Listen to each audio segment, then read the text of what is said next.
Are ethics changing, or are they absolute? Do people invent their ethics, or are the standards for right and wrong things to be discovered? How can people tell the difference between right and wrong, good and evil? Are there any standards? Most humanistic ethics advocate some form of relativistic ethics. Whether invented by the individual or by the oppressed classes, they can be altered as the situations demand. Biblical Christian ethics, however, are absolute, grounded in the character of God. I think that we cannot truly be good without God, because in the absence of God, good and evil as such do not exist.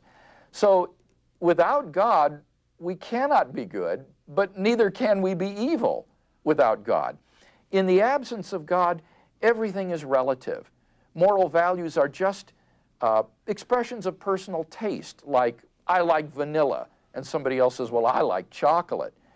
In the same way, someone says, well, I like love and mercy and compassion. Another person might say, well, I like sadism and cruelty and hurting people. And neither one is right or wrong. It's just an expression of personal taste.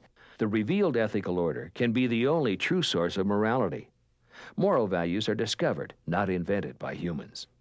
C.S. Lewis, the famous apologist and writer, wrote, "The human mind has no more power of inventing a new value than of imagining a new primary color, or, indeed, of creating a new sun and a new sky for it to move in."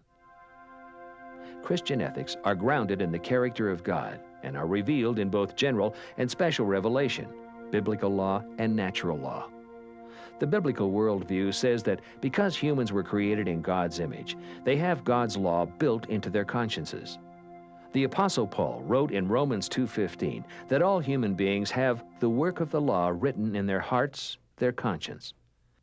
Most people, even if they claim to be moral relativists, still have these intuitions about morality.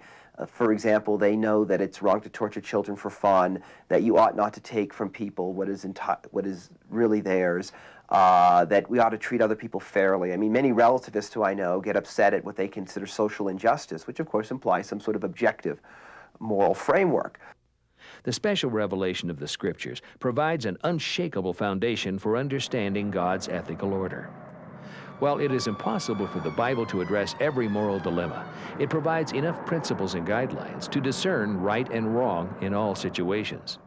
God has a special revelation in the Bible where he spells out in detail his law, such as in the Ten Commandments in the Old Testament, the Sermon on the Mount in the New Testament by Jesus, or Jesus' great summary of it: love the Lord with all your heart, our vertical duty, and our horizontal duty, love your neighbor as yourself.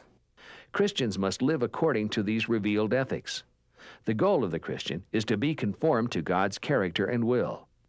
The essence of Christian ethics revolves around the moral order of God. And as Francis Schaeffer would say, there are certain things that tick God off. And really, the essence of Christian ethics is to figure out which things tick him off and avoid them.